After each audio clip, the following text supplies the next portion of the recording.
peaceful assembly at Delaney Hall over the weekend. After 6 people were arrested following days of violent protest, a federal agent was even punched in the face by one of the alleged agitators. And New York's Mayor Zoran Mamdani doubling down on his far-left agenda, spewing anti-ICE rhetoric. These are conditions that they offend the conscience of so many, not just here in New York City, but frankly across the country. This is partially why I have put forward a vision alongside so many others to say that ICE should be abolished. What do you say to people who say language, and there's Democrats in D.C. who say language like abolish ICE or unhelpful for the political health of the Democratic Party? I think if we've listened to them before and look where we are. I think it's time to develop a new vision for this party, one that is unflinching in its beliefs and also uncompromising in its principles. Joining us now is border czar Tom Homan. Tom, thanks so much for joining us this morning. Who are these people that are doing the protests and the violent acts, not only against the cops, but the civilians that work in that facility? Well, the ones we're charging with crimes, the one that they go from protesting to criminal activity, insulting our officers, and damaging government property. Most of them from out of state. Look, these are paid protesters. We got facial recognition of people from Portland. They're at Portland riots, and many from the Minnesota. This is a well-planned, established thing they're doing. This isn't homegrown. There's a lot of local people there to protest peacefully, and they certainly can do that. But the violence, majority of violence, not all of the majority is coming from out-of-town people. So, Tom, I know you've been in this facility. What do you say about the cleanliness? Because they're saying that the meals are not good, they're not being treated fairly, it's not clean. You've been there. What'd you see? I went through every square foot of that facility. I went through the bathrooms. I went through the detention area. I went to indoor and outdoor recreation. As a matter of fact, outdoor recreation has kind of a state-of-the-art exercise equipment, which kind of shocked me. And I went into, I heard a lot of complaining about the food. I went there unannounced the following day, unannounced.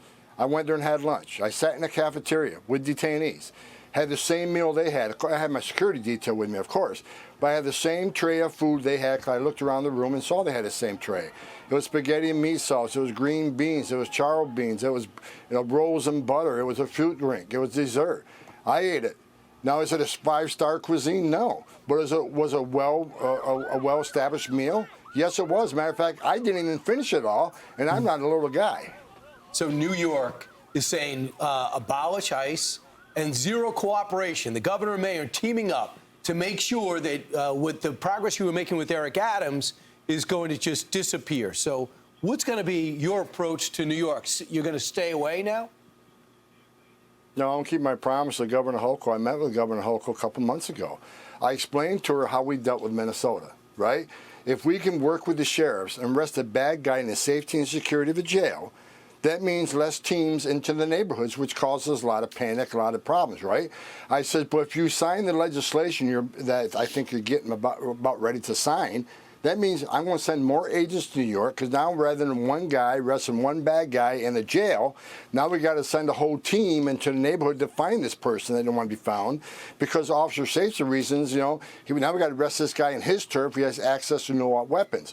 I told her it's safer for the community, it's safer for the officers, it's safer for the aliens to have these cooperations with the jails. She signed the legislation anyways. So I made her a promise. You're going to see more ICE agents you ever seen in New York City, and it's coming.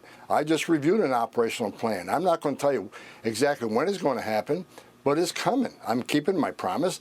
We're going to send more ICE agents to New York because you took away the efficiencies of safe arrests in county jails. So, Tom, it looks like Congress is going to finally pass that $70 billion immigration bill. It's not going to have that red tape.